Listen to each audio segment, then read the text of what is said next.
Et si ta réussite ne dépendait pas de ton intelligence, mais de ta manière de penser l'intelligence elle-même? Dans Mindset, Carol Dweck, psychologue à Stanford, nous révèle un concept révolutionnaire. Ce n'est pas le talent qui fait la différence, mais la mentalité de croissance. Aujourd'hui, on plonge ensemble dans ce livre culte qui a transformé la vie de millions de personnes, du monde scolaire aux plus grands athlètes, en passant par les entrepreneurs les plus brillants. Prépare-toi à remettre en question tout ce que tu crois sur l'échec, la réussite et ton potentiel.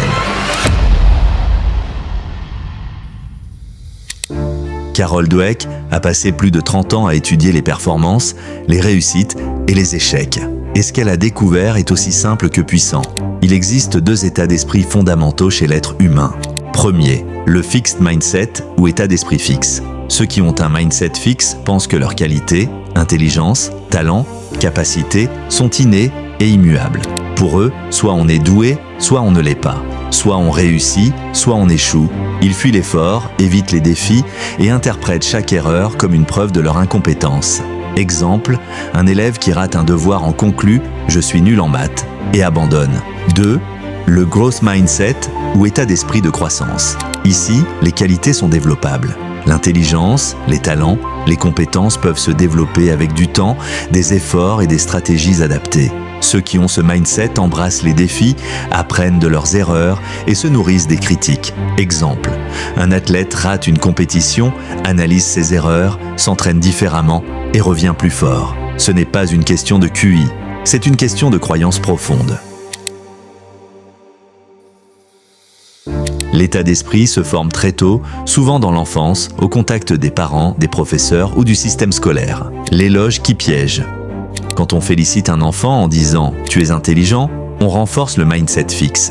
Il en conclut que son intelligence est une qualité stable qu'il ne doit surtout pas remettre en question. Mais quand on dit « tu as travaillé dur, tu as persévéré », on renforce le mindset de croissance. Il comprend que l'effort est la voie de l'apprentissage. Dweck a mené une expérience avec des enfants face à des énigmes. Ceux félicités pour leur intelligence ont fui les tâches difficiles. Ceux félicités pour leur effort les ont recherchés. Moralité, la manière dont on parle à un enfant forge sa vision du monde et de lui-même. Carol Dweck explique que le système scolaire lui-même peut favoriser ou freiner la mentalité de croissance. Les notes, les classements, les comparaisons poussent vers un état d'esprit fixe. Les retours personnalisés, les feedbacks constructifs, l'apprentissage par l'erreur favorisent la croissance. Cas concret, 2 classes suivent le même cours de maths. Dans la première, on félicite les élèves brillants. Dans la seconde, on valorise les erreurs comme opportunité d'apprentissage. Résultat, la 2e classe progresse beaucoup plus vite, même chez les élèves moyens. Conclusion, le rôle du prof n'est pas de trier les bons et les mauvais, c'est de cultiver le potentiel de tous. Dans les entreprises aussi, les 2 mindsets font des ravages ou des merveilles. Fixed mindset en entreprise, peur du feedback, résistance au changement, sabotage des autres pour préserver son image, évitement des responsabilités. Exemple, un manager refuse toute critique et s'entoure de collaborateurs complaisants. Résultat, l'équipe stagne. Growth mindset en entreprise, culture du feedback, recherche d'amélioration continue, coopération et innovation. Leadership humble. Exemple, Satya Nadella, PDG de Microsoft, a transformé la culture interne en imposant l'apprentissage comme valeur centrale. Les entreprises qui réussissent le mieux sont celles qui favorisent le développement de leurs collaborateurs, pas seulement les résultats. On pourrait croire que les plus grands athlètes sont ceux qui ont un don naturel. Faux. Les recherches de Dweck montrent que le facteur décisif était la mentalité de croissance.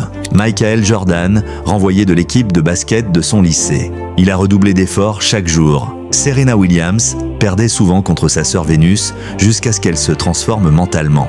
L'état d'esprit de croissance permet de persévérer quand on perd, transformer les critiques en moteurs, s'adapter plus vite aux difficultés. Le mindset ne touche pas que la réussite professionnelle. En amour, un état d'esprit fixe crée des attentes irréalistes. Si ça ne marche pas facilement, c'est que ce n'est pas la bonne personne. Résultat, on abandonne à la première dispute. Avec un état d'esprit de croissance, On voit les conflits comme des occasions d'apprendre à aimer mieux, de mieux se comprendre. Le mindset fixe fige les rôles, je suis comme ça, il ne changera jamais. Le mindset de croissance ouvre des possibles. Je peux apprendre à mieux communiquer, elle peut évoluer. Changer de mindset n'est pas facile, mais c'est possible. Voici les étapes clés. 1. Prendre conscience de sa voix intérieure, repère quand tu dis « je suis nul, je ne peux pas, c'est trop tard ». 2. Nommer le mindset fixe. Parle-lui comme à une vieille habitude. « Ah, te revoilà ». 3. Remplacer par une pensée de croissance. « Je ne comprends pas encore. Je vais apprendre comment faire. C'est difficile, mais j'y arriverai avec du temps. » 4. Se fixer des objectifs d'apprentissage et non de performance. Pas « je veux être le meilleur », mais « je veux progresser chaque jour ». 5. Célébrer les efforts et les stratégies, pas seulement les résultats. Carol Dweck termine son livre par une promesse simple mais puissante. Chaque être humain a la capacité de changer, même celui qui se croit incapable, mauvais, trop vieux ou pas assez doué. Le mindset n'est pas une étiquette, c'est une décision consciente. Ce n'est pas une magie, c'est un chemin quotidien fait d'efforts, d'humilité et de patience. Alors la question est simple. Quel mindset veux-tu cultiver à partir d'aujourd'hui? Si ce résumé t'a apporté de la clarté ou une prise de conscience, abonne-toi pour recevoir chaque semaine des résumés puissants comme celui-ci.